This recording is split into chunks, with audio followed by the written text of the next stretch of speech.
around campus in response to DEI ban. Israeli Longhorns celebrate their culture with a block party. A recap of the Country Music Television Awards. What fan favorites took over the red carpet? The wife of a Texas judge murders her nephew-in-law in their own home. An earthquake shakes up the Northeast. This is Texas News Primetime. News made for Longhorns. Good evening, I'm Michelle.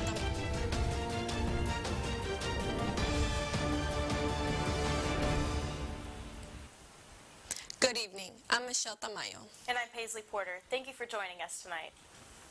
You may have seen the sticky notes and flyers around campus. They say "Not Our Texas" in response to new DEI-related changes the university has made. In an email last Tuesday, President Jay Hartzell announced the closure of the Division of Campus and Community Engagement and the redistribution of its programs to other divisions. The email also said that funding for DEI will be reallocated toward the teaching and research. Last Thursday, Texas Hillel held their annual block party outside of Gregg Gym. A long-standing tradition looked a little different this year.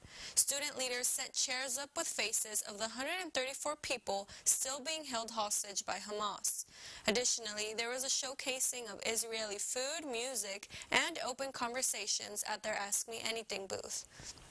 The block party was once again met with opposition from the Palestinian Solidarity Committee, who were asked to organize away from the Israel Block Party. Primetime spoke with a member of Palestinian Solidarity Committee who stated, quote, "The block party is a celebration of genocide and is unacceptable," end quote. We interviewed UT professors about how students facilitate and de-escalate conversations surrounding the Israel-Hamas war. Executive producer Kevin Myers has the story. As the Israel-Hamas war rages on in the Middle East, tensions run high right here in Austin. Students have become deeply divided, and Jewish and Muslim students alike have become concerned for their safety. Obviously, vandalism and physical violence aren't conversation, but I also think that they're a form of communication. They're a reflection of people feeling like they're not being heard, they're not being seen. The professors we spoke to offered us advice on how to navigate this charged issue. What we have to think about is the way that our words can easily inflame. If you have a Jewish student or a pro-Israel supporter who says, "Let's destroy Hamas," well, some people might hear that and think they're a terrible terrorist organization. Other people might hear that as a threat to mass murder. When a supporter of the Palestinian cause talks about the river to the sea, they may not think of that as anything that's more than just a statement of their own goals, but it carries with it a serious connotation. It's when you're scared or angry or feeling threatened, our brain starts moving blood. It takes it out of the lobe that is the logic lobe and puts it in your legs. If you know that's actually what's going on, it makes it easier in that moment maybe to just start laughing at yourself and say, "Oh, there we go again," and pull back. There are people on this campus who are probably hanging on every breaking news update, who can't not speak out, can't not take action. And I think we have to, as a community, respect that. There are plenty of people who are caught in the middle.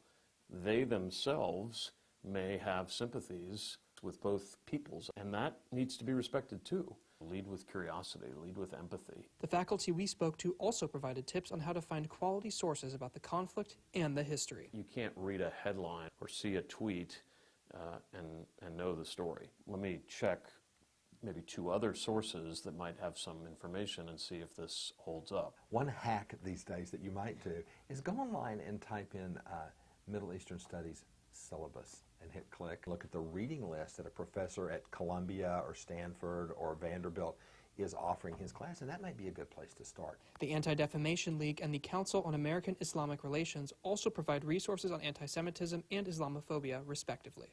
For TSTV News, I'm Kevin Myers. Correction, the Israel Block Party took place last Tuesday, not Thursday.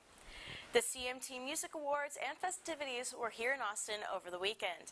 Kelsey Ballerini hosted and performed along with Jason Aldean, Dasha, Jelly Roll, and Keith Urban. Our Paulina Pearson and Logan Dubel attended the red carpet and chatted with some of the stars. To see who they caught up with, tune into Good Morning Longhorns Wednesday morning at 7 a.m. West A&M Students found themselves battling the university's president after a ban went into effect that prohibited a drag show last year.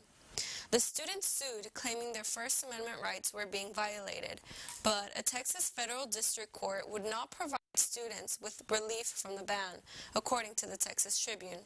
The case is still on the move to higher courts, but in the meanwhile, Panhandle residents say LGBTQ+ residents have been shown increasing amounts of hostility. 2 Denton principals have been charged for violating state election laws. The 2 used their school emails in February to encourage Denton ISD staff to vote for candidates who opposed Governor Greg Abbott's school choice proposition. Texas Attorney General Ken Paxton filed a lawsuit against the district after the emails were leaked. The principals, Lindsay Lujan and Jesus Lujan, were charged with unlawful use of an internal mail system for political advertising, which carries a penalty of up to a year in jail and a $4,000 fine. The wife of a Texas judge has been arrested after allegedly shooting and killing their 40-year-old nephew during a fight in the household last week. Harris County Judge of the Peace, Bob Wolf, called 911 to report the incident, resulting in wife Mei Huang Wolf being taken into custody. It is believed the fight broke out because the wife no longer wanted her nephew-in-law in the home. Wolf was charged with murder with a bond set at $100,000. Now, with the latest in national news, we have Ella Danina. Ella, catch us up. Thanks, Michelle. Last Friday at around 10:20 a.m., a rare 4.8 magnitude earthquake rattled the Northeast, felt from New Jersey to Philadelphia to New York. According to USGS, this was the 3rd largest earthquake recorded in the area in the last 50 years, and the strongest earthquake to hit New Jersey in more than 240 years. Following the initial quake, at least 28 aftershocks ranging from 1.8 in magnitude up to 3.8 in magnitude were recorded in the area for nearly 8 hours after. Despite the disturbance, no major injuries or damage has been reported. New York Governor Kathy Hochul reminded those in affected areas of the important earthquake safety tips, saying that in the case of tremors, quote, drop to the floor, cover your neck, and hold onto something that is sturdy, end quote. In comparison to the West Coast, California generally gets 2 to 3 large earthquakes each year that hit a magnitude of 5.5 or higher. To refresh emergency preparedness plans and earthquake safety protocols, you can visit cdc.gov/disasters. A Los Angeles federal judge ruled that Border Patrol is now responsible for migrant children at the border.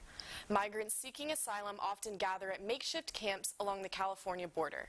These camps are large groups of migrants waiting to ask for protection. The government argued that Border Patrol did not create these camps. However, Border Patrol is seen leading people to these camps and telling them where to go. Children in that space are now under Border Patrol custody. This means that legal protections kick in for the children, including safe and sanitary conditions. The camps do not live up to those standards, so children will be transported to more suitable locations. Authorities are investigating a suspected arson at Senator Bernie Sanders' Vermont office. A fire broke out on Friday, damaging the building. There was significant water damage and moderate fire damage to a few of the office floors. When the fire department arrived, it was deemed by the fire marshal as being, quote, incendiary in nature, end quote. No one was harmed and Sanders was not in the office at the time of the fire. The search for an unknown male suspect is currently underway. Thank you for that, Ella. Coming up, President Biden and Bernie Sanders team up to lower the cost of inhalers. We'll be right back.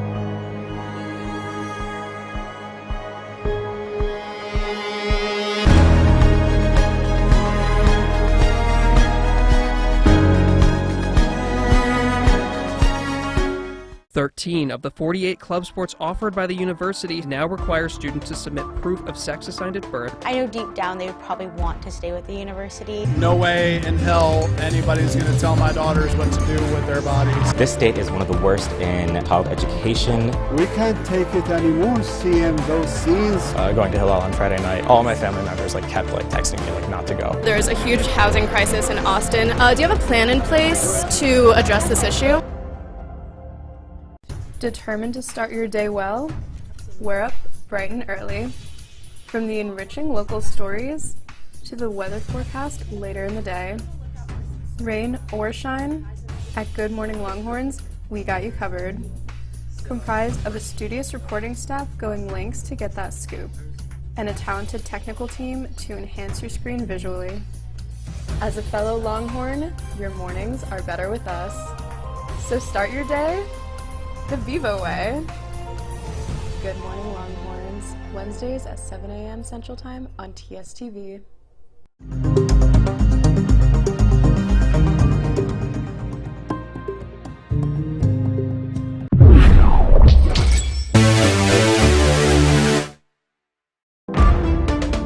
Wednesdays at 7 a.m. Central Time on TSTV.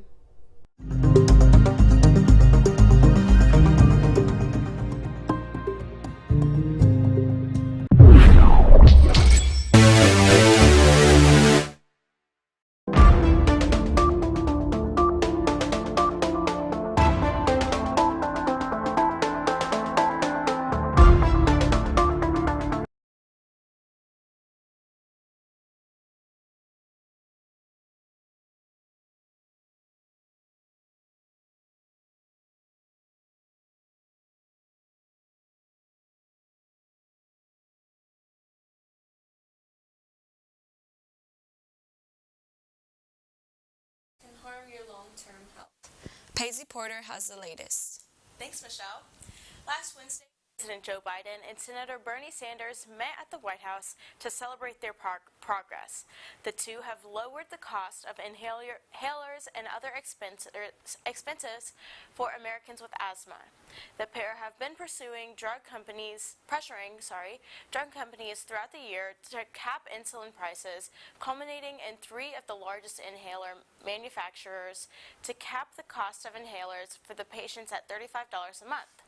However, the duo still plans to lower the cost of prescriptions for Americans, saying, quote, "Despite all of what we have accomplished up to now, it is not enough," said Bernie Sanders. A new study has found that an erratic work schedule as a young adult may harm your health years later, even if switching to normal work hours. According to the paper's author, Dr. Wen-Hua Han, quote, "People with work patterns involving any degree of variability were more likely to have lower physical and mental functions and a higher likelihood of poorer health at age 50 than those with standard work schedules," end quote. While changing jobs to avoid varied schedules can be difficult, taking steps such as finding time to exercise, a healthy diet, and a set routine where you can get sleep can help offset potential harm. Now on to our life and arts coverage. Continuing on with the latest news is Paisley Porter. Take it away. Thanks, Michelle. The 47th annual Capital 10K run took place on Saturday with people all over the state and country joining together in Austin to take part in the run. The Capital 10K has grown to be the largest 10K in Texas. Starting off at the Congress Bridge, runners trail along Lady Bird Lake and finish off around Block 185. Parker Stinson and Allie Kiefer were the first to finish the race and went home with $1,500 checks. We even saw many Longhorns attend the race as well. Congrats to everyone who participated. Austin Pets Alive hosted a special adoption event called the Path of Totality. All adoption fees were discounted 50% from Friday through today. The event tried to promote Austinites, giving shelter animals a second chance at life, since Austin is the largest no-kill city in the nation, thanks to APA's partnership with Austin Animal City. When we come back, Texas softball ends rival Oklahoma's massive win streak. Stay tuned.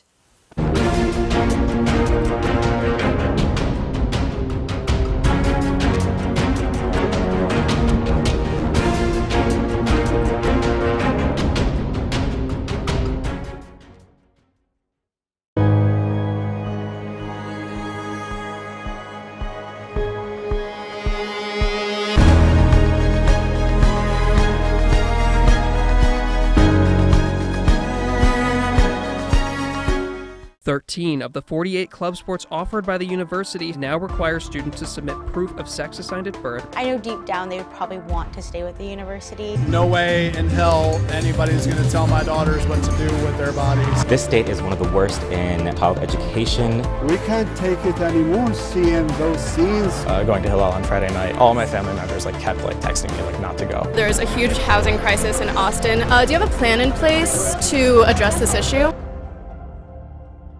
Determined to start your day well? We're up bright and early. From the enriching local stories to the weather forecast later in the day. Rain or shine, at Good Morning Longhorns, we got you covered. Comprised of a studious reporting staff going lengths to get that scoop, and a talented technical team to enhance your screen visually. As a fellow Longhorn, your mornings are better with us. So start your day the Vivo way. Good Morning Longhorns, Wednesdays at 7 a.m. Central Time on TSTV.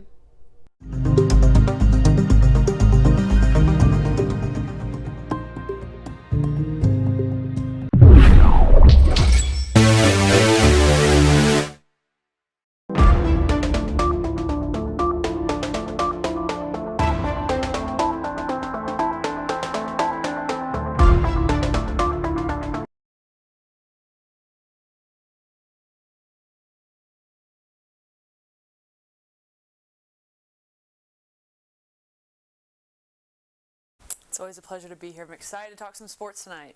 Absolutely. Although both Texas teams have been out of the NCAA tournaments for a few games now, that doesn't mean people stopped paying attention to their brackets. How is the college basketball season ending? The madness will officially be over tonight.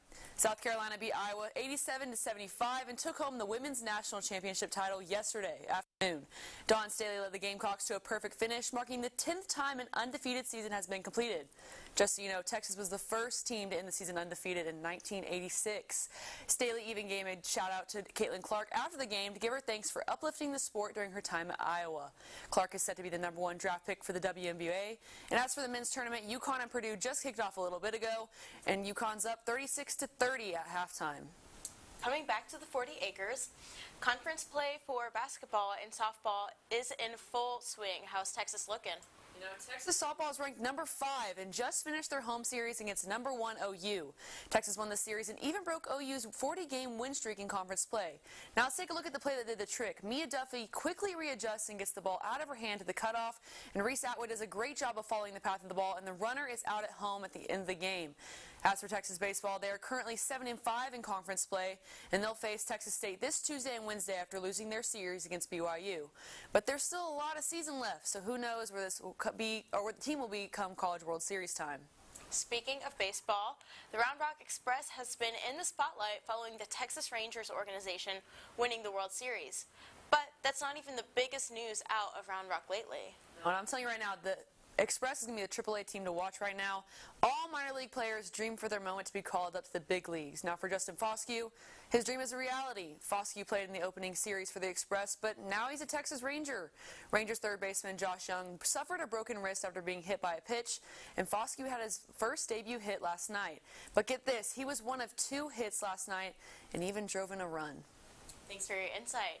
Coming up, we will discuss JoJo Siwa's much talked about new song. We'll be right back.